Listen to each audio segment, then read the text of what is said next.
Alright, today on Dadcraft we're going to take a look at the Nether Wastes. But before we go, let's take a look at our loadout here a bit on our armor. And so, I have a lot of armor on, it's all enchanted, it all has netherite on it except for the chest plate. Now the chest plate I have is gold, and you can see it here on the character in the preview. There are two kinds of zombie pigs in the Nether that you're going to encounter. First are the zombie pigmen. You can see them, they look like pig heads, they walk around, mostly they have swords. And they don't bother you until you attack or hurt one of them, then they all come in and mob you. So they're semi-passive, let's call them that. There's also piglins, which tend to wear brown leather armor with gold adornments. Now they love gold. And they will trade you different items. If you give them a gold bar, they'll throw an item to you. So you kind of distract them with a gold bar and they throw something to you. But they also tend to leave you alone if some of your armor is made out of gold. Now you can wear all gold head to toe. It's not as durable as diamond armor or enchanted diamond armor with netherite on it, but it's pretty good. But if you just wear a chest plate out of gold or one of the other pieces out of gold, the piglins will tend to leave you alone, and so you can walk around and explore the Nether in relative safety. So I wanted to show you that. I'm also bringing some scaffolding with me, which is made out of bamboo sticks and string. And I'm going to try and build an up and down passageway in the Nether to get down close to the lakes of lava and then get back up to the base, which is kind of at a mid-level in the Nether. So let's go to the Nether. And if you recall, the Nether is accessed by the Nether portal. And it's made out of obsidian blocks, and then you strike the obsidian with a flint and steel to light it, and it becomes a gateway to the Nether. So let's go through the gateway. We'll step in, wait for the effect to happen, and then we'll step out. Alright, and here is a zombie pigman just waiting for me. So you can see what he looks like. He's semi-passive, he's part skeleton, part pig. He's got some kind of clothing on. And then down here actually is a small villager who's gone through the portal when I probably haven't been watching. And that poor guy's gonna grow up down here in the Nether all alone. He's looking at me like, what's going on? Well, sorry dude. But this pigman will generally leave me alone unless I actually hurt him. He has an enchanted gold sword, and he's not wearing much. Now out here in the Nether Wastes, we're going to see there's a piglin. Let's take a look at him a little more closely.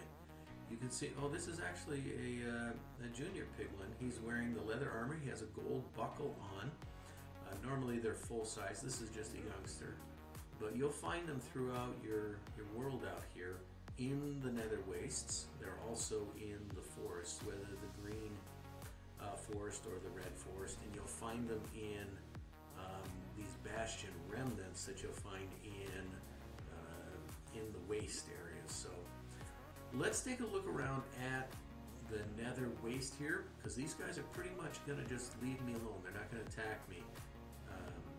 Maybe we'll do some trading with a grown-up piglin. There's some more zombie pigmen over here that are just walking around in through this forest. So we'll take a look around and see what's special about the Nether itself, some of the special blocks.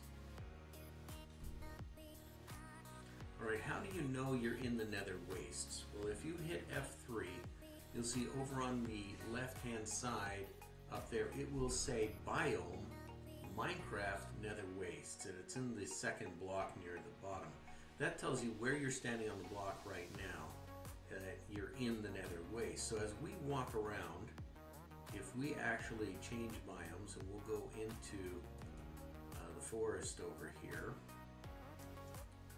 we'll find out that that will change from Nether Waste to the green warped forest.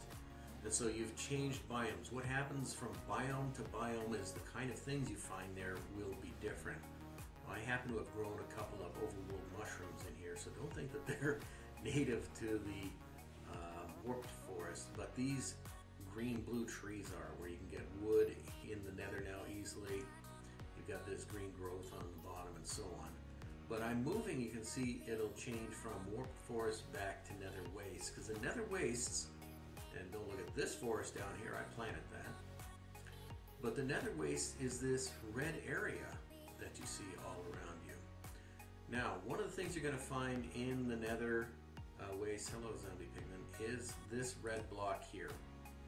And if I look at it in my inventory, it is netherrack. Netherrack is the main block in the red nether waste. It is everywhere, and you can see it all over the place here.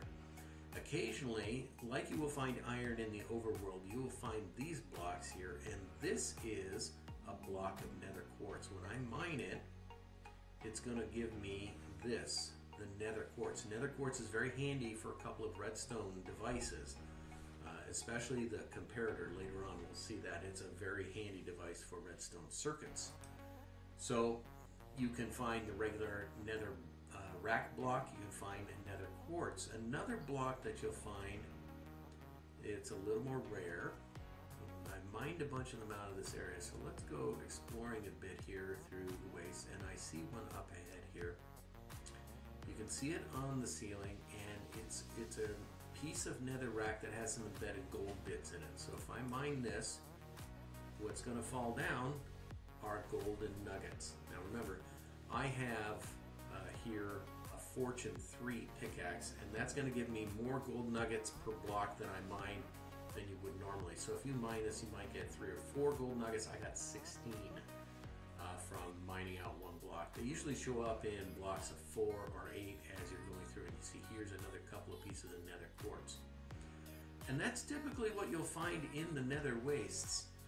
You can also find these here. There are these little brown mushrooms. These grow in the overworld and they grow in the nether. So that can be a source of some food if you want to get some mushroom soup going. You can also find the little red mushrooms, which you need for mushroom soup as a meal. There's actually a couple of red mushrooms up ahead here, as I can see. Up on the ceiling, way up top, you can see this glowstone. And the glowstone is one of the light sources that you'll find in the nether. And glowstone, when you break it with a regular pickaxe, will give you glowstone dust, which you can then craft together to make glowstone blocks like this. Or you can combine them with redstone dust and make a glowstone lamp, which is kind of cool, something you can turn on and off with a switch to turn on and off light. Kind of interesting that way, but glowstone is usually stuck up on the ceiling. So I'll go see if I can get closer to a piece of glowstone so we can mine that. But there you have it, the nether wastes. Other than the giant lava fields you'll find everywhere throughout the nether,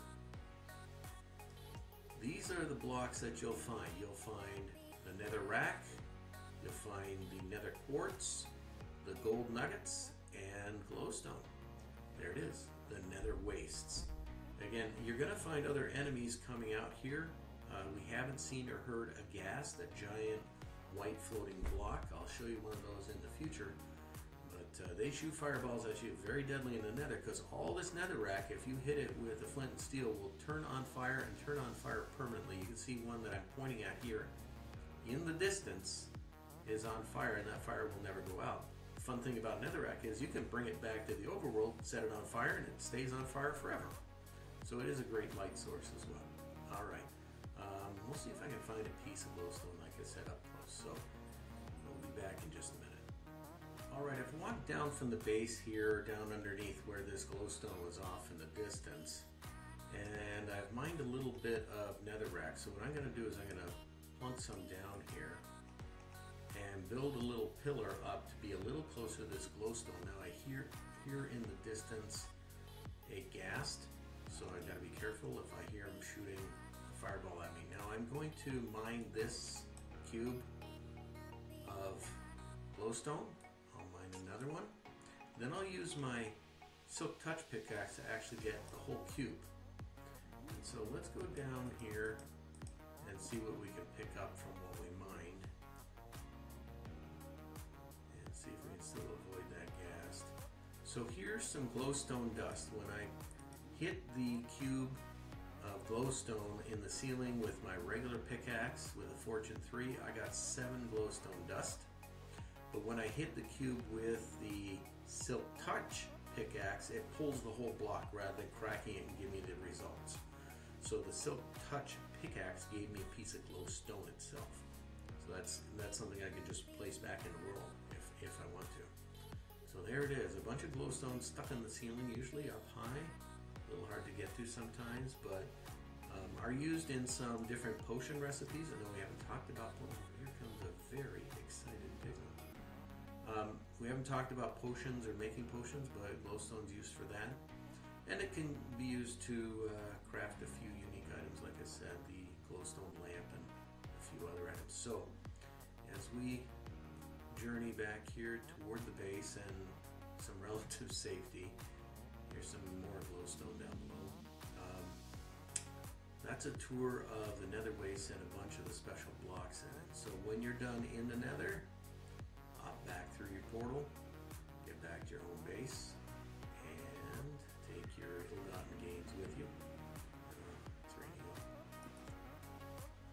And you're done. So that's a quick tour of the Nether Wastes. And so we'll see you next time on Dadcraft. Have fun